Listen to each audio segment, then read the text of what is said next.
Last time on Dragon Ball Super, Gohan has achieved a new state of godhood. With the power of his ultimate state, the godly ki flows through him like never before. After the defeat of Frieza and King Cold, Gohan continues his writing for his book. He now has a section on the various races through the universe, including Frieza's race, though he doesn't quite know what to name them yet. His training with Vegeta continues as they now prepare for a tournament. Champa, Beerus's twin brother, has approached Universe 7 with a challenge. Now Universe 7 heads to a desolate planet to confront their next great adventure. What sort of things will Gohan learn in this new universe? The studies continue now. Universal Studies. What if Gohan continued training? Part 3.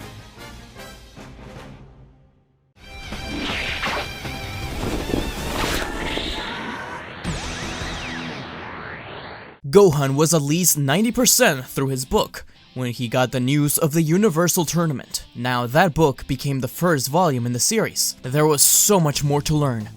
To make up for the lost time, not only would he go to the Room of Spirit and Time to train along with Vegeta, Goten, and Trunks, but also spend time writing away and studying. As I explained in part 1, Gohan never really had time to be the Great Salmon. So now that he's older and he has more time besides studying, going to school, and helping the Kaioshin out, he decides to develop a version of the Great Salmon, off of some concepts he had a long time ago along with Bulma. He is much less silly than the Great Salmon we know, but he is doing this as part of his research. He wants this book to be a force for good and self-defense. And what's the best way to defend oneself than being out there in the field, especially against normal human beings. He needs to really understand how they move while also gauging his power. But above all, Gohan wants to create something that's truly his. So this version of the Great Salmon is the culmination of all his research. So think of this more of an Iron Man suit rather than a simple disguise. With the help of Bulma, he was able to carry around all his research material in a simple capsule. Additionally, he managed to implement a lot of what he found into the Great Salmon suit. Specifically, he now had gauntlets that he could wear outside of his suit. He was excited to get a chance to use them against a real opponent. But since their next challenge was a tournament, he had to leave them behind. Videl was worried about Gohan. She started to train with him again not long after Pan was born, to spend a little more time with him. It wasn't anything too serious, but the time chamber was a good time to relax and do what she loved. When it came time to choose the fighters for the tournament, Gohan couldn't think of anyone better to join him than Vegeta,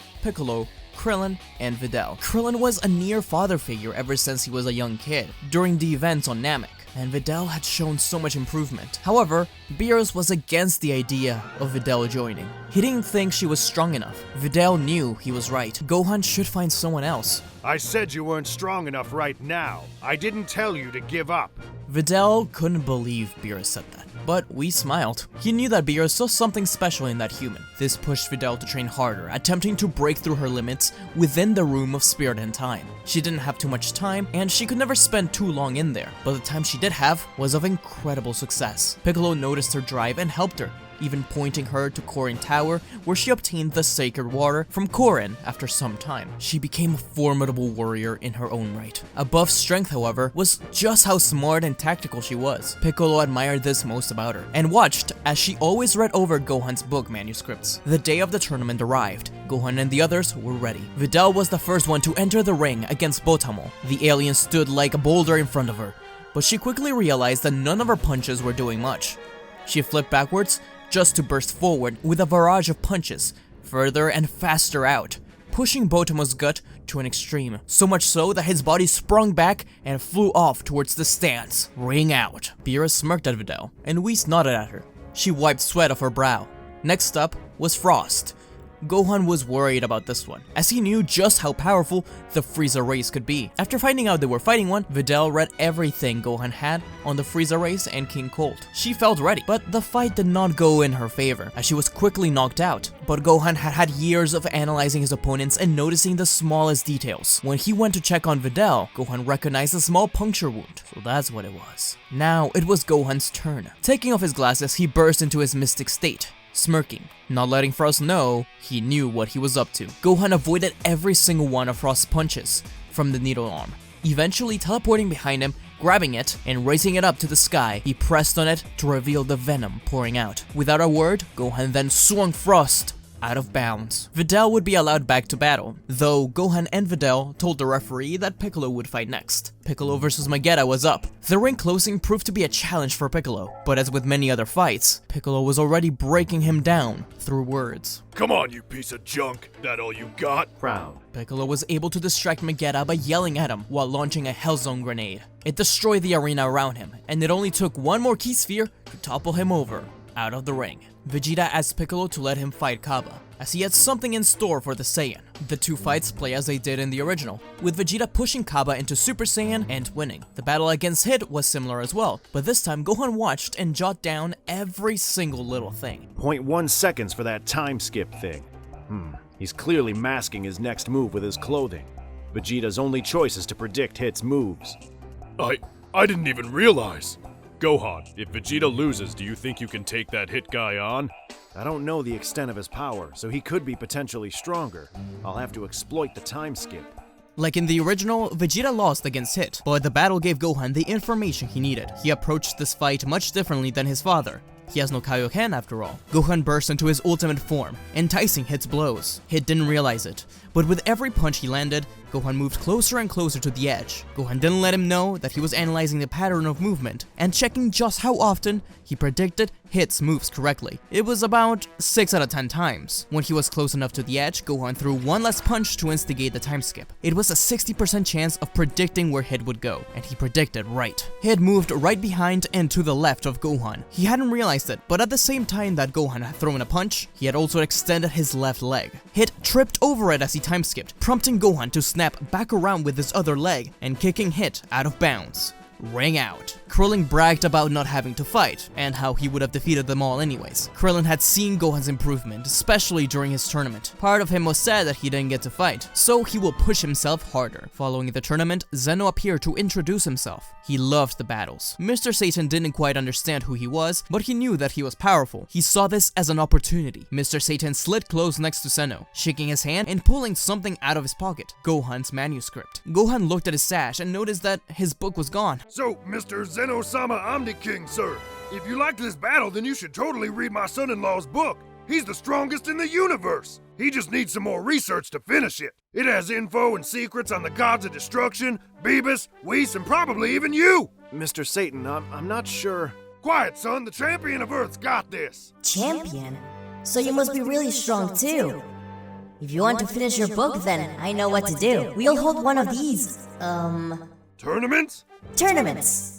But include all the various universes. That's a great idea. And the loser will get destroyed. Okay, not so great idea. Wait a minute, I don't... Thanks for the idea, Mr. Champion. You're my best friend now. Take this button and visit me sometime, okay? Bye. No, wait, what have you done? It's okay, we'll just have to train for it. Beerus, contact us when the time comes, alright? Yada? Fine. But keep that buffoon out of my sight. Let's make the wish and get this over with. Soon, the team returned to Earth, and already had a new tournament to look forward to. They would need to train hard, harder than ever. They didn't know what powerful beings could be out there. He made sure to ask Hit for a future match, as he wanted to study him and his techniques further. However, there was a different enemy brewing in a different reality. Hey kids, don't go away. We'll be right back. I hope you guys are enjoying the video, and if you like the stuff I do, there's a way you can support the channel. By clicking the membership button, you will be able to see various tiers. Each one of them has some rewards. My personal favorite ones are the Super Saiyan hair badges that adorn your name in comments and live streams on my channel. The longer you stay a member, the larger the power up. So if you like the stuff I do and feel like supporting me in some way, be sure to check out the membership. Anyways, back to the show. Back to our show. One day, while Gohan and Bulma were tinkering with the Great Salmon suit and adding a few new things to it, a portal ripped through space and time, welcoming the time machine of future Trunks. The terrified man went to attack Gohan, swinging wildly, but Gohan stopped him. When things settled down, Trunks was able to explain. Someone named Gohan attacked his future. Trunks couldn't help but tear up. It was as if his own master, the one who sacrificed himself for the future, the one he fought to honor, had turned against him. But as he finished his tale, another rip in reality occurred. This time, it was Gohan Black himself. The confused Gohan Black looked around, only to focus on his present doppelganger. Yes, this was him. You are that man I saw long ago. I've never met you in my life. Well, in the mirror, I guess. But I've met you. You are the mortal that collected the secrets of the universe. The one that transcended Akai's own power. The sinner that thought himself a god. I don't think any of that. Black looked behind Gohan and saw the book sitting on the table. That was the one he saw long ago in the transmissions of the Universal Tournament. He had to take it, learn from it. Faster than light, Black disappeared and reappeared, simply to take the manuscript and rush back. Gohan burst into Super Saiyan, punching Black across the face, making the book fly back and get sucked through the portal. Black smirked, firing a Dark Masenko that pushed him backwards through the portal as it closed. Gohan's hands were shaking. Sure, he had older copies of the book, but that was his most up-to-date one. Plus, it had many secrets that the man should not have. They not only needed to help Trunks, but also get that book back. The team is set, with Vegeta, Trunks, and Gohan going. After refueling the time machine, the team headed into the future. They needed to move quickly. Trunks was distraught and thought that it was really his old master returned from the dead. He didn't want to believe it, but watching Gohan kill his own mother had affected him deeply. Present Gohan's plan was to meet this reality's Uranai Baba, who had been in hiding for a long time. More than anything, he wanted to confirm whether or not this was really Gohan. By finding Baba, they were able to ask her to contact King Yama, who explained that Gohan was in fact still in the other world, and that he trained there for a few years before deciding to go to heaven after watching Trunks defeat the androids. Trunks was relieved and was ready to fight Black again. But before returning, Gohan looked at Baba's eyes. Can we bring him back? Just for a day? Gohan, what are you suggesting? We need all the help we can get. Don't worry, Trunks. If he was training in another world, then he must have gotten stronger. Baba wasn't sure that Yama would agree, but to her surprise, he did. Turns out Goku cashed in a few favors from him. Yama had a soft spot for the guy, and he allowed Gohan to return. Trunks wasn't sure if he was ready for when Baba showed up once again with his old master. Present Gohan stood up to meet him, extending his hand out. Future Gohan shook it, but present Gohan realized that his left arm was missing. I'm not a southpaw anymore. That's okay, I'll be it for you. Then, future Gohan and Trunks locked eyes, hugging each other tightly. Gohan told him how proud he was, and the powerful man he'd become. Everything will be okay. Gohan also nodded at Vegeta, who shot out a smile. Everyone then turned to present Gohan. So, what's the plan? We don't know much about this guy, aside from the fact that he's very powerful. We gotta match that power too. Let's go to the Room of Spirit and Time. Spend some time there in pairs while the other two guard the lookout and distract Black, alright? They asked Baba if this would work. After all, they would spend a lot more than one day in the Room of Spirit and Time. Baba said that as long as it's only one day in the normal world, it should be fine. Then let's get a move on. First was Trunks and future Gohan. Trunks was instructed to push Gohan to his very limit and take advantage of the fact that he was dead. No way they could get something like Super Saiyan Blue while in there. But Ultimate Gohan knew that at the very least, they could achieve something akin to Super Saiyan 3. This was because Goku had achieved it while dead, and could only use it to his maximal potential when dead. Next was Gohan and Vegeta. This had become routine for them. The teams then switched to future Gohan and Vegeta and the two Gohans. The training between Trunks and Vegeta was similar to the one in the original story, while the two Gohans taught each other their secrets and talked a lot. Future Gohan was just glad that not every universe ended up like his. By the end of it, both Trunks and future Gohan ended up with significant boosts. The team didn't have much time, so they only spent a few months in the chamber, as opposed to the usual year. After the training, they headed out to confront Black. To their surprise, he had achieved a strange form of Gohan's ultimate state. It was a rosé color. It was almost like he was a Super Saiyan, but different. The battle started, and the team clearly had the upper hand. But Vegeta didn't want to share. A stray punch sent Vegeta flying away. Gohan and the others ganged up on Black, but he knew exactly how both future Trunks and Gohan moved. Gohan had written a thorough analysis on the sword fighting that Trunks used, and his own style. He wasn't going to publish everything, but it was necessary research. The wild card was future Gohan. He was much more aggressive than the other two, and relied on his legs, something none of the other fighters really did. This caused Black to be caught off guard and be sent hurling into the ground. Gohan clicked on his Saiyaman gauntlet, finally able to show off some of his research. It shot out a liquid that hit Black. He instantly turned into stone. This was the result of studying Dabura and his strange magic powers. But this form of his spit was unrefined and could only turn one into stone for a short amount of time. It's then when Zamasu comes out of hiding to even the odds, blasting away future Gohan and Trunks. The immortal god explained just who he was and his Zero Mortals plan. Gohan was in disbelief. How could they defeat an immortal? Like in the original story, Future Trunks tells the others to escape to the past and get some help. Future Gohan stays behind too, as the machine is blinded by the light of the master student Masenko. Present Gohan, who feels he could potentially beat Zamasu in a fight, has no idea how to deal with him being immortal. Back in the present, they heal up and tell Beerus about the situation. He goes to destroy present Zamasu, and both Gowasu and Kaioshin agree to go with them to the future. Before then, however, Piccolo records and teaches Gohan about the Mafuba. Gohan made sure to have the seal and the little jar in his Saiyaman belt. He then puts his gauntlets on one more time, along with his Great Salmon watch. The team return to the future, where they watch Zamasu and Black continue to battle against Gohan in Super Saiyan 3 and Rage Trunks. Vegeta yelled out, "Tag out!" to the team, to which Vegeta and present Gohan jumped into battle. Gowasu and Shin explained their Mafuba plan, but that trapping Zamasu while they fought Black would be troublesome. Shin gave both of them a senzu bean and showed Trunks the explanation on how to do the Mafuba as filmed by Piccolo. Gohan fired a rope from his gauntlet that wrapped around Black. It was made of kachin, nearly impossible to cut. That was until Black's aura burst open and sliced clean through it. Black summoned a set of clones that kept the two Saiyans busy, while he and Zamasu fused into merged Zamasu. This was a power none of them had ever expected. He pulled out the manuscript he stole from Gohan and read some of it with a smirk. Trunks and Future Gohan needed to do something, but they simply couldn't stand a chance against merged Zamasu and his clones. Even Gohan and Vegeta were having trouble, regardless of their power. Gowasu had an idea and told Trunks that he needed to do the Mafuba. Pressing Gohan retreated, while Vegeta took over the fight. He was confident that he would win, but soon found out just how powerful Zamasu was. Gohan got in on the plan. Trunks may be able to survive, but I didn't stand a chance. If something happens and this Gohan dies, he will disappear forever. There might be another way. What is it, Gowasu? A secret Kai technique? Something like that. These are the Potara earrings. They are what combine Zamasu's power.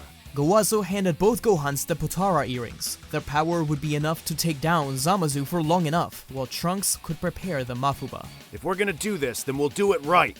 Gohan pressed the buttons on his watch, revealing his Great Saiyaman outfit. No way! That's so cool! I wanted one, but the resources were so limited after the android's attack. Isn't it the best? Cool. You get used to this sort of thing. You ready? Let's do this! Then, Gohan combined their powers to give birth to a new, incredible being. Two realities combined into one. But calling us Gohan wouldn't be any fun. We are the Ultimate Saiyaman! Come on, Trunks, let's finish this battle! The Saiyaman threw the Mafuba bottle to Trunks. His cape covered his left side as the Saiyan pulled out his sword, rushing in for an attack. Vegeta took a deep breath and nodded at the fusion. Zamasu was relying too much on what he had learned from the book. He was not prepared for this combination of the Saiyan's techniques. A sword slash could follow a roundhouse kick, and ended with a giant blast. Zamasu was done for, slowly deforming into a monstrous being. But the immortal did get one clean shot against the Saiyaman's face. He was sent hurling against the building. The fusion set up. Don't you see? This is your fate, the fate of all mortals. Take that ridiculous helmet off and give up! You're right, why don't you hold it for me? The Saiyan launched the helmet at Zamasu, who instinctively caught it just to be slammed across the face. The punch pushed Zamasu up, but Gohan reappeared on top, kicking him all the way back down as he posed on top of Zamasu. The Saiyaman then entered into his ultimate blue state. The god came rushing towards him fast, determined to end it all with a blast, but Gohan sliced right through it, not only cutting the blast in half, but Zamasu himself. As he began to regenerate, Trunks used the Mafuba, trapping the monster in the jar. It was over. And before long, Future Gohan had to say goodbye to Trunks. They had spent an incredible time together. And although Trunks tried to get him to stay, telling him that he would find the Dragon Balls and revive him, Future Gohan insisted that his time on Earth was up, that Trunks' path diverted from his long ago. Gohan promised to watch the reconstruction of Earth from heaven and always be rooting for him. Vegeta and Gohan helped out a little, with Gohan even pointing out where New Namek was, hinting that maybe, even if he can't revive all the other Z-Fighters, perhaps Bulma was still worth saving. But on their way back to their present, Gohan thought of something. He turned to Trunks, and with a smile, invited him to join in the multiversal Tournament? that Zeno had announced. He of course agreed, especially after finding out what was at stake. They also pulled a few strings particularly Mr. Satan's, to get the trapped Zamazu over to Zeno, ensuring that he never caused trouble again. The story continues. Next, Dragon Ball Super. Thanks for watching, guys. As always, it means the world to me. If things work out right, I'm releasing this on Christmas. So Merry Christmas and Happy Holidays to all you. I hope you enjoyed the video. If you haven't, be sure to check out my last video, which was a review of the newest Dragon Ball Super manga. We just started a brand new arc. I also show my face in that video, if you've ever wondered what I look like. I'm opening the comment section in this video for you guys to tell me whatever you'd like me to cover. I'm gonna be reading through a lot of them and seeing if a couple of them are worth making a video about. It's been a while since I've done something like this. Also, be sure to follow my Twitter at @ShareYourEnergy. I'm on there quite a bit and it's the best way to contact me if you've ever had a question or anything like that. Anyways, be sure to like, share, comment, subscribe, all the good stuff. Especially if you want a part 4. We're getting really close to the end of this one anyways. If you like the stuff I do, you can become a member of the channel and get some neat perks, such as a shoutout for the Super Saiyan Legend members of the channel, like Anime Asteroid, Jiggly Booties, Erica Brown, and Mac. No Dragon Ball question of the week this week. Instead, let me know how you're celebrating your holidays, or what you got for Christmas. I hope you guys have a good one, and until we meet again, see ya! Don't forget to like, comment, and subscribe to SmugStick, unless you want to be destroyed. Lord Beerus, that's hardly fair. But also, don't forget to click the bell icon to get notified when he uploads new videos.